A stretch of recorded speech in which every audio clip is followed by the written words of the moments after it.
बहुत समय पहले की बात है। हिमालय की तलहटी में बसे एक छोटे से राज्य में एक युवा किसान रहता था, जिसका नाम अर्जुन था। अर्जुन गरीब था, लेकिन दिल से बहुत बहादुर और महत्वाकांक्षी। वह हमेशा सपने देखता था कि एक दिन वह अपनी मेहनत और साहस के बल पर कुछ ऐसा करेगा, जिससे लोग उसे हमेशा याद रखें। उस राज्य की राजकुमारी अनुराधा अपनी अद्भुत सुंदरता और बुद्धिमानी के लिए पूरे राज्य में प्रसिद्ध थी। वह सिर्फ एक सुंदर चेहरा नहीं थी, वह अपने राज्य के लोगों की भलाई के लिए काम करती थी। वह अक्सर गरीबों की मदद करती और हर किसी से स्नेहपूर्ण व्यवहार करती। अर्जुन ने जब पहली बार राजकुमारी को महल के बगीचे में देखा था, तो वह उनकी सुंदरता और करुणा से मोहित हो गया था। उसी दिन उसने ठान लिया कि चाहे कुछ भी हो जाए, वह राजकुमारी का हाथ मांगेगा। राजा की चुनौती।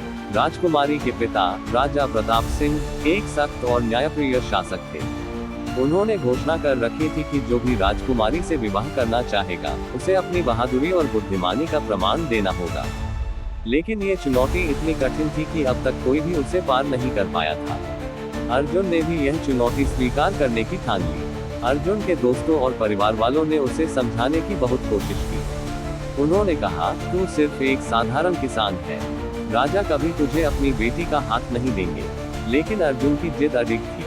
उसने कहा, अगर मेरे दिल में सच्चा प्रेम है और मैं कड़ी मेहनत करूं, तो मुझे मेरा लक्ष्य जरूर मिलेगा।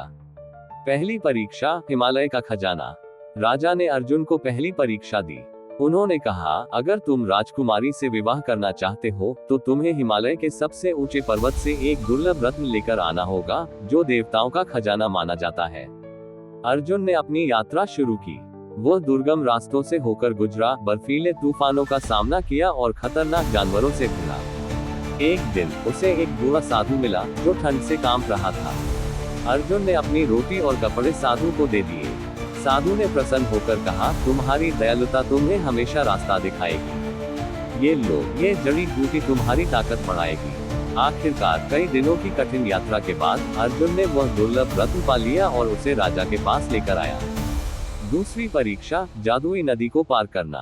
राजा ने अर्जुन को दूसरी परीक्षा दी। इस बार उसे एक जादुई नदी को पार करना था, जिसके बारे में कहा जाता था कि जो भी उसमें उतरेगा, वही या तो पत्थर बन जाएगा या नदी उसे बहा ले जाएगी। अर्जुन ने सोचा कि यह परीक्षा सिर्फ ताकत की नहीं, बल्कि बुद्धि की भी है।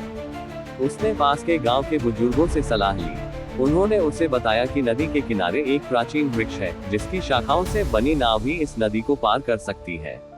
अर्जुन ने वैसा ही किया और सफलतापूर्वक नदी पार कर ली। तीसरी परीक्षा, आत्मसंयम की कसौटी। राजा ने अर्जुन को तीसरी और सबसे कठिन परीक्षा दी। उन्होंने कहा, तुम्हें 1 महीने तक महल में रहकर राजकुमारी के करीब रहना होगा, लेकिन तुम उसे अपने प्रेम के बारे में नहीं बता सकते। अगर तुमने अपनी भावनाओं को काबू में रखा, तो मैं समझूंगा कि तुम सच्चे प्रेमी हो। अर्जुन के लिए ये परीक्षा सबसे कठिन थी। वह राजकुमारी को देखकर प्रसन्न होता, लेकिन अपनी भावनाओं को जाहिर नहीं कर पाता। इस दौरान राजकुमारी ने भी महसूस किया कि अर्जुन अलग है। वह सिर्फ एक साधारण किसान नहीं, बल्कि एक बहादुर और सच्चा इंसान है। अंतिम फैसला। 1 महीने के बाद राजा ने अर्जुन को बुलाया। उन्होंने कहा, तुमने अपनी मेहनत, बहादुरी और आत्मसंयम से यह सिद्ध कर दिया है कि तुम राजकुमारी के योग्य हो। राजकुमारी भी मुस्कुराए और कहा, पिताजी, मैं भी अर्जुन के गुणों से प्रभावित हूँ। वो सिर्फ मेरा नहीं, बल्कि हमारे राज्य का भी सच्चा रक्षक बनेगा। सपने का सच होना। अर्जुन और राजकुमारी अनुराधा का विवाह धूमधाम से हुआ। एक साधारण किसान ने अपनी सच्ची लगन और प्रेम से असंभव को संभव कर दिखाया। ये कहानी पूरे राज्य में मशहूर हो गई। अर्जुन और अनुराधा ने मिलकर राज्य की भलाई के लिए काम किया और एक आदर्श जोड़ी के रूप में इतिहास में अपना नाम दर्ज कराया। इस तरह अर्जुन की जिद और सच्चा प्रेम ये साबित कर गया कि अगर दिल में विश्वास और कर्म में सच्चाई हो, तो कोई भी सपना असंभव नहीं।